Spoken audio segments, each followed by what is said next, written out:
Hello മക്കളെ, നമ്മളിന്ന് പഠിക്കാൻ പോകുന്ന ആൽക്കഹോൾസ് ഫീനോൾസ് എന്നുള്ള ചാപ്റ്ററിലെ 2 റിയാക്ഷൻസ് ആണ്. അതും 2 മിനിറ്റ് കൊണ്ട് നമുക്ക് പഠിച്ചെടുക്കാം. റെഡി? ഓക്കെ. അതിൽ ആദ്യത്തെ റിയാക്ഷൻസ് നമ്മൾ വന്നിട്ടുള്ളത് കോൾബ്സ് റിയാക്ഷൻസ് ആണ്.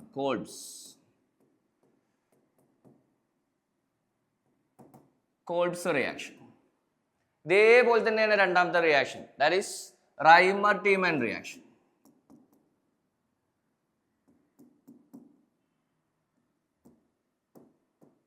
റൈമർ-ടീമൻ റിയാക്ഷൻ.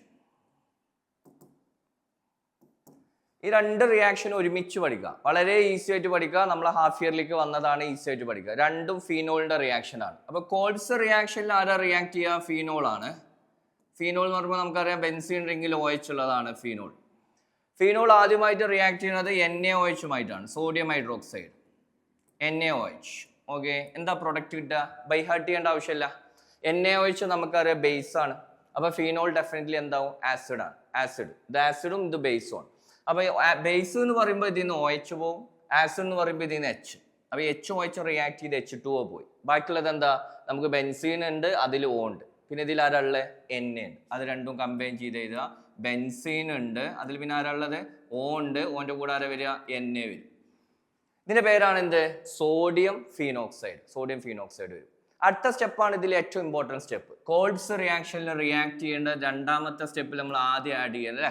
കോൾബ്സ് പറയുമ്പോൾ KO ആണ്. അപ്പൊ നമ്മൾ ആഡ് ചെയ്യുക CO2. ഇതെന്താ പേര് എല്ലാവർക്കും അറിയാം? കാർബൺ ഡൈ ഓക്സൈഡ് ആണ്. കാർബൺ ഡൈ ഓക്സൈഡ് ആഡ് ചെയ്യുമ്പോൾ ഇതിന്റെ ഈ ഓർത്തോ പൊസിഷനിൽ ഇത് നമുക്ക് ONA, ഇതിന്റെ ഓർത്തോ പൊസിഷനിൽ CO2 ഒന്ന് അറ്റാച്ച് ചെയ്യും. അപ്പൊ നമുക്ക് പ്രൊഡക്റ്റ് കിട്ടുന്നത്, നമുക്ക് ഇവിടെ ബെൻസീൻ റിംഗ് ഉണ്ട്. ബെൻസീൻ റിംഗിൽ ഇവിടെ O ഉണ്ട്. ഞാൻ NA എന്നില്ല, O മാത്രം. ഇവിടെ ആരെ വരിക? CO2 വരും കേട്ടോ. CO2 അതിന്റെ കൂടെ H വരും. ഈ H ഇവിടെ വന്നേ, ഇവിടെ ഓൾറെഡി കോർണറിൽ കാർബൺ ആണ്, അതിന്റെ കൂടെ H ഉണ്ട്. ആ H അവിടെ വന്നിരിക്കും. CO2 ഇവിടെ വന്ന് ബോണ്ട് ഉണ്ടാവും. അപ്പൊ H ബാക്ക് പോയിട്ട് അവിടെ അറ്റാച്ച് ചെയ്യും. ഓക്കെ, രണ്ടാമത്തെ സ്റ്റെപ്പിൽ ഇവിടെ നമ്മൾ ആഡ് ചെയ്യണത് H+ ആണ് കേട്ടോ. H+. അപ്പൊ നമുക്ക് ഇവിടെ കിട്ടുക OH ആവും. Na പോയിട്ട് അവിടെ ആരെ വരിക? H വരും. അപ്പൊ H+ ആഡ് ചെയ്യുമ്പോൾ Na അവിടെ റിലീസ് ചെയ്തിട്ട് H അവിടെ കയറും. OH, CO2 ഓർത്തോ പൊസിഷനിൽ വരും. ഈ കോമ്പൗണ്ടിന്റെ പേര് നിങ്ങൾക്ക് എല്ലാവർക്കും അറിയുന്ന സാധനമാണ്, ദാറ്റ് ഈസ് സാലിസിലിക് ആസിഡ് എന്ന് പറയും. Salicylic acid. നമ്മൾ ആസ്പിരിൻ ഒക്കെ കേട്ടിട്ടുണ്ടാവും, നിങ്ങൾക്ക് ആസ്പിരിൻ ടാബ്ലറ്റ് ഒക്കെ, അതിലൊക്കെ ഉള്ള ഒരു കോമ്പൗണ്ട് ആണ് സാലിസിലിക് ആസിഡ് കേട്ടോ. രണ്ടാമത്തെ റൈമർ-ടീമൻ ഇതേപോലെ തന്നെയാണ്. നമുക്ക് ഫീനോൾ റിയാക്ട് ചെയ്യുക. ഓക്കെ, ബെൻസീനിൽ നമുക്ക് OH ഉണ്ട്, ഡെഫിനറ്റ്ലി ഇത് ആസിഡ് ആണ്. NaOH-ഉമായിട്ട് റിയാക്ട് ചെയ്യുക, ബേസ് ആണ്. നമുക്ക് കിട്ടുക സെയിം പ്രോഡക്റ്റ് ആണ്, സോഡിയം ഫീനോക്സൈഡ് കിട്ടും. ONA, സോഡിയം ഫീനോക്സൈഡ് ആണ്, ONA.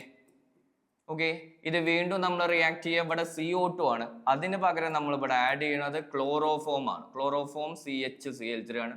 രണ്ടാമത്തെ സ്റ്റെപ്പിൽ നമ്മൾ ആഡ് ചെയ്യുക H+ ആണ്. അപ്പൊ H+ എന്തിനാ ആഡ് ചെയ്യണം? നമുക്കറിയാം H+ ആഡ് ചെയ്യുമ്പോൾ ഇത് OH ആയിട്ട് മാറും. ഓക്കെ, അപ്പൊ Na പോയി OH ആവും.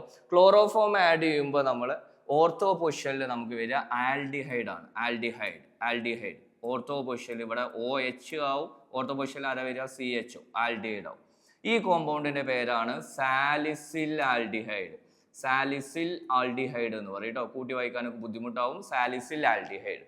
ഓക്കെ, ഈ 2 റിയാക്ഷനും ഇലക്ട്രോഫിലിക് സബ്സ്റ്റിറ്റ്യൂഷൻ റിയാക്ഷൻ ആണ്. ഓക്കെ, 2 എക്സാമ്പിൾ ചോദിക്കാറുണ്ട്, നമ്മൾ നീറ്റിനൊക്കെ ചോദിക്കാം കേട്ടോ. അപ്പൊ H+ ആഡ് ചെയ്യുമ്പോൾ എന്താ ഇവിടെ സംഭവിക്കുക? OH ആവും. ഇവിടെ H+ ആഡ് ചെയ്യുമ്പോൾ OH.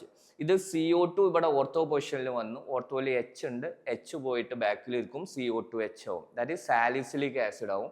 ഇവിടെ നമുക്ക് കിട്ടുക സാലിസിൽ ആൽഡിഹൈഡ്. അപ്പൊ 2 മിനിറ്റ് 2 റിയാക്ഷൻ കേട്ടോ.